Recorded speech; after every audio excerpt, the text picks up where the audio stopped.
नटिफिकेसनखौ होनायासै बाट बेनो आरो जेनाखि इयुथ्सफोर दङ ना जिनाखि खामानि मोनला साख्रि बाख्रि मोनला एंगेजमेंट जाला दा बैसोरखौ माने जिनाखि जायनाखि साख्रि बाख्रि गैया बा हयथ' एंगेजमेंट जायासै मा खालामनो उपाय गैया बेखायनो ससियेल मिडियायाव फैनानै माने खामानि मावदों आरो खायसे खायसे ससियेल मिडियायाव फैनानै थाइसे थाइनै खामायदोंबो खामाय नङा खामायदोंबो आरो खायसे खायसे माने ओरैनोबो दङ ससियेल मिडियायाव माने ओरैनो टाइम हगारो जास्ट माने टाइम पास खालामो आरो खायसे खायसेया खामायदोंबो दा बैसोरखौनो सासे जेनाखि नैबेखौनो नैबे नायबानो जाबाय चिफ जास्टिस अफ इण्डिया सुर्यकान्त बिथाङा माने कम्पेयार खालामनानै क'क्राझजोंहाय माने खांखमाफोरजों रुजुदों आरो क'क्राझेस होनना बुङो बेवहाय दा बेखौनो माने एसे फानि बुस्थुआवहाय एसे फानि खालामनानै मा क'क्राझ जनता पार्टी बेबादि खालामनाय जादों आरो माने खांखमा होननांसिगोन माने ससियेल मिडियायाव जायफ्रा रिल्स खालामो भिडिअ होयो एक्सुवेलि आंबो कन्टेन्ट ना आंबो कन्टेन्ट होगासिनो दङ ससियेल मिडियायाव जिखुनु जाया कन्टेन्ट होग्राफ्रानो दा जों खांखमायाव गोग्लैजोब्बाय आरो माने बिथांनि मथेब्ला दा बेखौनो माने रिजाइनआ बुंदों आरो दा बेखायनो बेखिनिखौ बियो बानायदों दा बेनिफ्राय इडुकेसन मिनिस्टार नायोबा धर्मेन्द्र प्रधान बे जाबाय union cabinet minister of education in India थ' बिथांखौहाय माने इनडाइरेक्टलि बुंदों आरो माने जेनोखि दा क'क्राझ पार्टिया आरो माने सिस्टेमखौ थिग खालामनांगौ बेबादि पेपार लिक जानाय मानाय बा हयथ' एग्जाम मोजां कन्डाक्ट खालामनाय बे टाइपनि माने प्रटेस्ट खालामनाय बादि ससियेल मिडियाजों खालामनाय जादों बा खुनु फिजिकेलि दासिमबो ओंखाराखै आरो रावबो दा बेखायनो नैबे इन्सटाग्रामा 20 मिलियन क्रस खालामबाय माने सानथाम सानब्रैयावनो आरो बेयो मदियाथ' 100नि एसे बारा मिलियन दङ फल'वार्सआ इन्सटाग्रामावहाय बाथ' ससियेल मिडियायाव बेखौ बारहैनोबो हागौ बेलासे लासे बे उनाव मिथिसिगोन दा खोथाया जाहैबाय जों दा मेन कन्टेन्टआव थांसै अके मेन कन्टेन्टआव दा जोंबो बिटिसिआव खांखमा जागोन नामा मानोना बिटिसिआव दासिमबो इयुथ्सनि थाखाय खामानि मावनायखौ जों नुनो मोनाखै दा जोङो मेन कन्टेन्टआव फैबाय माने साफा साफा जों खांखमा जागोन नामा माने खामानि एंगेजमेन्ट गैला बा हयथ' साख्रि बाख्रि दासिमबो होनो हायाखै ग्रेड 3 ग्रेड 4 दा बेखौबो जों सानदों माने बिटिसिआव बा हयथ' आसामावहाय जोंबो क'क्राझआव गोग्लैगोन नामा बा खांखमा जों जागोन नामा दा बेनि सायाव जोङो सावरायनोसै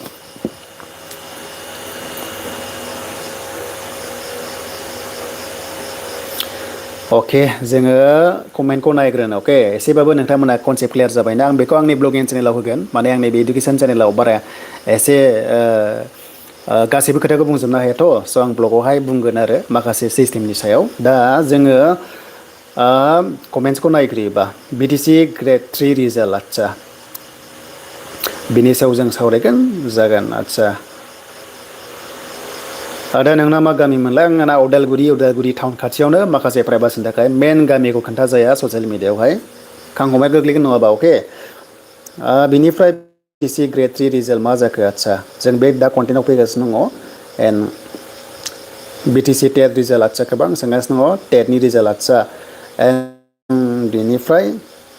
जों मा बसुमतारिया बुंदों नोंनि जब आरो सरकारनि स्किमफोरनि निउस आपडेटफोरा गोरोबथारो ब्र थेंक इउ स' माच मानोना आङो गोबांथार स्किमाव खामानि मावबाय अफिसियेल हिसाबै एसे मोनथिनो माने आइडिया दङ एन्ड जबखौबो नागिरनाय नङा निफ्राय नागिरदों 2010निफ्रायनो स' आइडिया दङ स'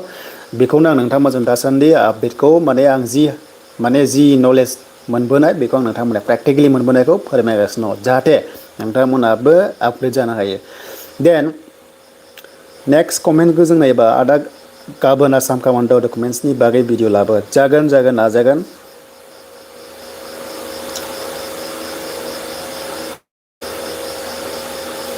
नेक्स्टआव जोहोलाव पिके इउटुब चेनेलाबो एक्टिभ दंना येस दङ नोंथांमोना नायबानो जाबाय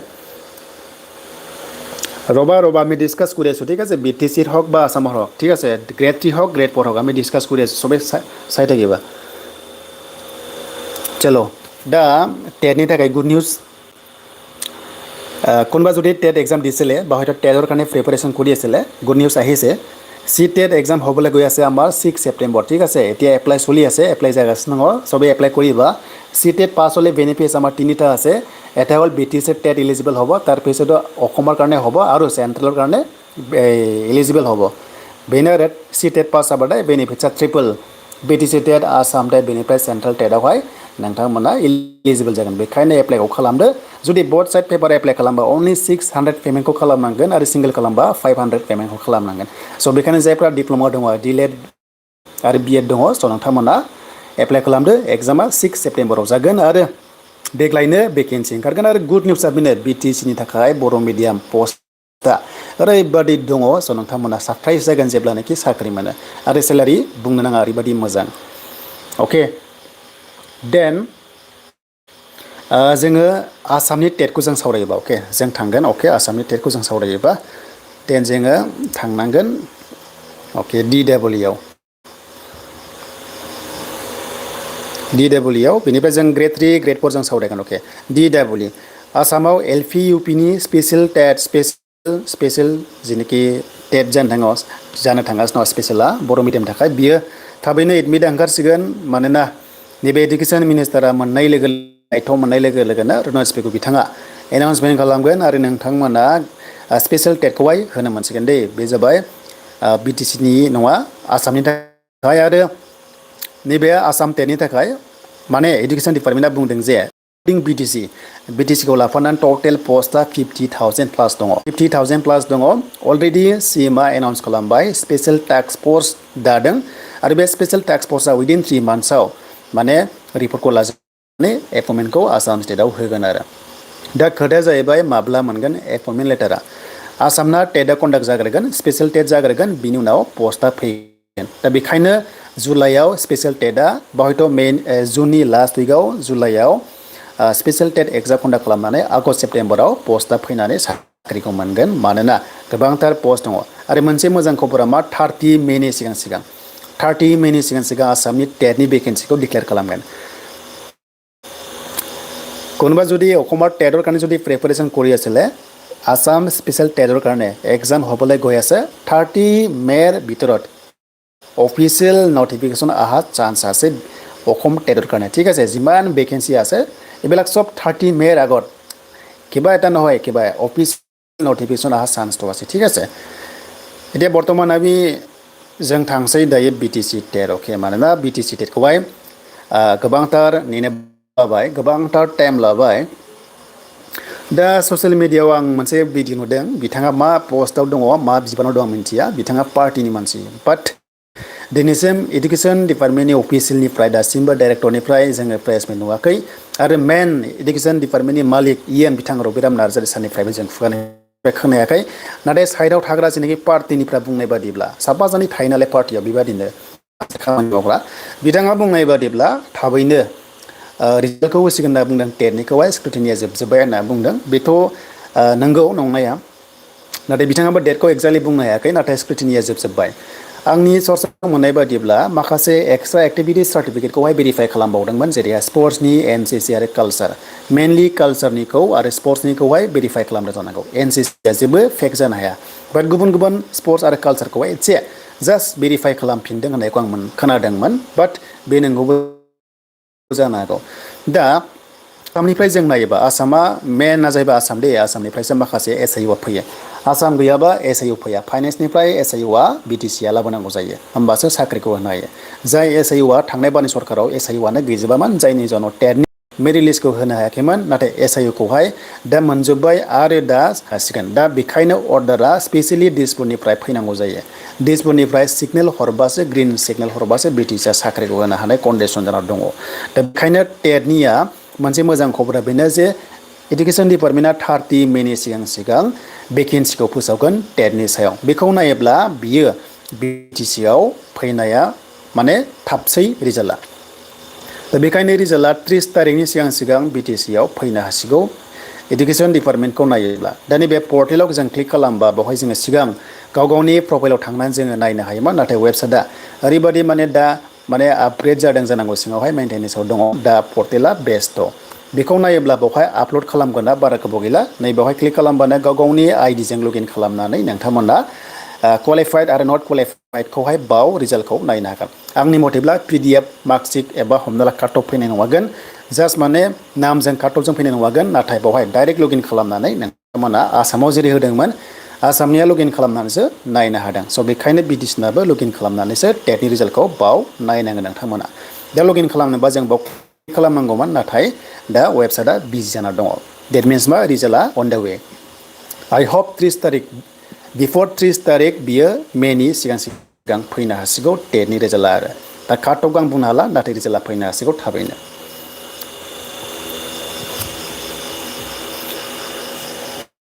दा बेल' आरो जाहाथे जों क'क्राझ जानाङा जोङो खांखमा जानाङा मानोना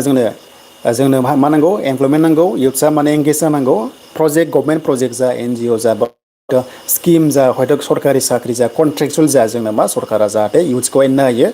दा जोंनावबो गोबांथार लाख लाख दङ इउथ्सफोरा दा बिनि थाखायनो जाहाथे जोङो जेनोखि दा क'क्राझ जन्ता पार्टियाव जों जाहाथे बिदि जाया मानोना गोबां लाइफनि खोथा दङ बैसोआ नेबाय थाया फरायनाया माने बोसोरै बोसोरै गोदान गोदान पास आउट जायो आरो कम्पिटिसना हाई लेभेल जाबाय थायो थ' बेखायनो जेसेबां हायो थाबैनो एमप्लयमेन्ट जेनोखि जेनेरेट खालामनांगौ सरकारा बा हयथ' गभर्नमेन्टआ दा जों बेखौ सावरायबाय दानिया जोङो ग्रेड 3 ग्रेड 4 जों सावरायोबा आसामखौ जों रायखांनांगौ जागोन मानोना आसामासो मेन बस आसामनिफ्रायसो गासैबो एसआइआ बिटिसिआव फैजोबो आसामनिफ्रायसो हरो आसामा जुदि एसआइ हराबा साख्रि होनाया बिटिसिआ अके बिटिसिआ मोनसे काउन्सिल मेन बसआ जाहैबाय फाइनान्स डिपार्टमेन्टआ आसामाव दङ स' बेखायनो मा दा मोनसे सिएम बिथाङा बुंदों जे माने स्पेशेल टास्क फर्स दाबाय आरो बे स्पेशेल एसटि बा स्पेशेल टास्क फर्स एसटि बा 90 डेज टाइम लादों बे 90 डेजआवहाय रिपर्ट लानानै डिपार्टमेन्टेल वाइसआव बेसेबां पस्ट दङ बेनि एगेन्स्टआव भेकेन्सिखौ डिक्लेयार खालामगोन एडिआरइ 3.0 नाथाय एडिआरइ 3.0आव बिटिसिआव माने बे थानाय नङा नाथाय बिटिसिनि स्टुडेन्टआ एप्लाइ खालामनो हागोन साख्रिखौहाय पस्टिंआ नन बिटिसिआव मोनहैगोन आरो बे 2 लाख साख्रिया बेनो जे माने लानानै 2 लाख साख्रिखौ 2L पस्टखौ होगोन बिटिसिखौ लाफानानैसो बुंदों दे बिटिसिनि जि पस्ट थाफानाय गासैखौबो लाफानानै आसामनि आन्दाराव जि काउन्सिल दङ गासैबो लाफानानै 2 लाख साख्रि होगोन दा बे नटिफिकेसना आगस्ट सेप्तेम्बराव फैनो हागौ नाथाय बिटिसिनि ग्रेड 3 ग्रेड 4 रिजाल्टआ दासिमबो माने फैयाखै डिले जादों आं एसे खोनानाय बादिब्ला अफिसियेल नङा ओरैनो एसे रायलायदों बादि ग्रेड 3 ग्रेड 4 खौहाय मानोना इनकुवेरि खालामदों बा हयथ' बिटिसि सेक्रेटारि बिथांमोनाबो सेलारि मोनाखै आरो फरेस्टआबो मोनाखै दा एक्सुवेलि जानांसिगौमोन नाथाय जायाखै दाबो जानांसिगौमोन बुहुत टाइम लाबाय दा मा जायो उननि खोथा ग्रेड 3 ग्रेड 4 दासिमबो केन्सेल जायाखै दे दासिमबो केन्सेल जायाखै এতিয়ালৈকে গ্রেড 3 হওক গ্রেড 4 হওক কেনসেল কৰা নাই আছে ওকে কেনসেল হোৱা নাই কেনসেল কৰা নাই কিছুমান কমেন্টস দি আছে যে কেনসেল হল নেকি বুলি দাদা কেনসেল হোৱা নাই ওকে ইমান নেগেটিভ নাথাকিবা কেনসেল হোৱা নাই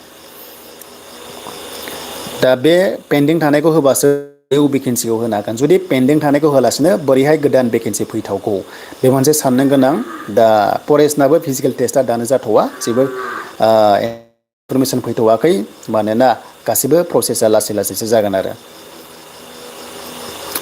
ओके प्लिज टेल SMS ओके ঠিক আছে টেট ৰিজাল্ট আহিব অতি সোনকালে ঠিক আছে আমি ডাইৰেক্টলি ক'ব নোৱাৰোঁ কোনটো টাইম বা কোনটো ডেট আহি যাব বাট ৰিজাল্ট আহিব ওকে ৰিজাল্ট আহি যাব বেছি টাইম নল'ব বিফৰ 30 মে আগত ৰিজাল্ট অহা চান্সটো আছে ঠিক আছে এজন নেতাই কৈছে ইমান ডাঙৰ নেতা নহয় তেখেতে ওকে তেওঁ কৈছে বোলে মানে ৰিজাল্ট অতি সোনকালে আহি যাব কোনটো ডেট বা টাইম দিব এইটো ক'ব পৰা নাই কিন্তু ৰিজাল্ট আহিব ঠিক আছে অসমৰ কাৰণে 30 মে আণ্ডাৰত ভেকেন্সি হয়তো টেট LPUP হওক বা GTPGD হওক ভেকেন্সি ডিক্লেয়াৰ কৰাব ঠিক আছে ভেকেন্সি ডিক্লেয়াৰ কৰা যাব তাৰপিছত বিটিসি হলিও মানে 30 তাৰিখ ভিতৰত কিবা এটা পজিটিভ নিউজ আহিব সো গ্ৰেড 3 হওক গ্ৰেড 4 হওক আজিলৈকে কেনসেল হোৱা নাই ঠিক আছে বহুত ক্যান্ডিডেটছে কমেন্ট কৰি আছে যে দাদা গ্ৰেড 3 বা গ্ৰেড 4 যিমানখিনি এক্সাম হৈ যোৱা বা ভাইবা হৈ যোৱা এইবিলাক কেনসেল হল নেকি বুলি কেনসেল হোৱা নাই ঠিক আছে কেনসেল আজিলৈকে হোৱা নাই বা কৰা নাই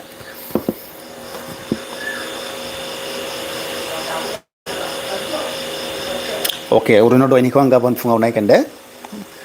दा बेखिनि आरो जोंनि लेटेस्ट आपडेटआ एन्ड नेक्स्टआव नोंथांमोना लोगो मोनगोन